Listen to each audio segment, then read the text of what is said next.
Salut la team, bienvenue sur la chaîne pour ceux qui débarquent, et pour les habitués, vous savez à quel point on est hype par les jeux qui cassent la baraque. N'oubliez pas de vous abonner et de sonner la cloche pour ne rien rater de l'actualité gaming. Aujourd'hui, on plonge ensemble dans Wuthering Waves, le jeu qui a le potentiel pour devenir le prochain big hit sur mobile et PC. C'est pas juste un autre Genshin-like, c'est une bombe qui arrive et je vais vous expliquer pourquoi en 4 minutes chrono. C'est quoi Wuthering Waves? Imaginez un monde post-apocalyptique, le Lament qui a rayé la civilisation. Vous incarnez un rover, un être amnésique avec un pouvoir unique qui se réveille dans ce monde ravagé. Votre mission? Explorer, comprendre la catastrophe et vous lier avec d'autres survivants, les Resonators. Mais le vrai sel du jeu, c'est l'immersion.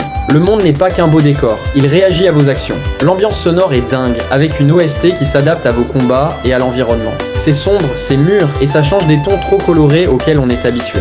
Passons au cœur du sujet, le combat. Là où beaucoup de jeux sont tactiques au tour par tour, Wuthering Waves, c'est de l'action pure, en temps réel et hyper technique. Le système de parade et d'esquive est crucial. Un esquivade parfaite ralentit le temps et vous donne un avantage énorme. C'est du skill, pas du stat check. Et puis, il y a le système de Echoes. Chaque ennemi que vous vainquez peut devenir une écho que vous équipez. Ces échos ne sont pas que des bonus passifs. Vous pouvez les invoquer en combat pour infliger des dégâts massifs ou obtenir des buffs. C'est comme avoir une équipe de 5 personnages plus 5 invocations. Le skill ceiling est astronomique. Et bien sûr, le parcours est intégré directement à l'exploration et au combat. Courser sur les murs, planer, c'est fluide et essentiel. Côté personnage, Kuro Games mise sur un design moins mignon et plus badass. Chaque Resonator a son histoire et son style de combat unique. Niveau technique, le jeu est un monstre. Les graphismes sur mobile sont à couper le souffle et sur PC, c'est du AAA. L'optimisation en bêta était déjà prometteuse. Et le modèle économique, c'est un free-to-play classique avec un système de gacha pour obtenir les personnages et armes. Mais la bonne nouvelle, c'est que les devs ont écouté les retours de la bêta et ont augmenté les récompenses gratuites pour les joueurs.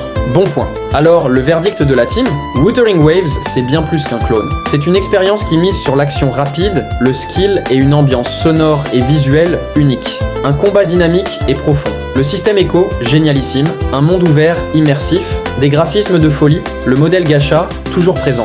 Risque de grind pour les Echos. Mon avis perso, si vous kiffez les jeux comme Genshin Impact mais que vous avez envie de quelque chose de plus axé sur l'action pure et le challenge, ce jeu est fait pour vous. C'est le shot d'adrénaline dont le genre avait besoin. La sortie est prévue pour 2025. Préparez-vous à farm. Et vous la team, vous en pensez quoi? Vous êtes plus hype par Wuthering Waves ou vous restez fidèle à vos jeux actuels? Balancez vos avis en commentaire, likez si vous avez appris des trucs et abonnez-vous pour la suite. La prochaine vidéo, on parle de Zenless Zone Zero. Peace out.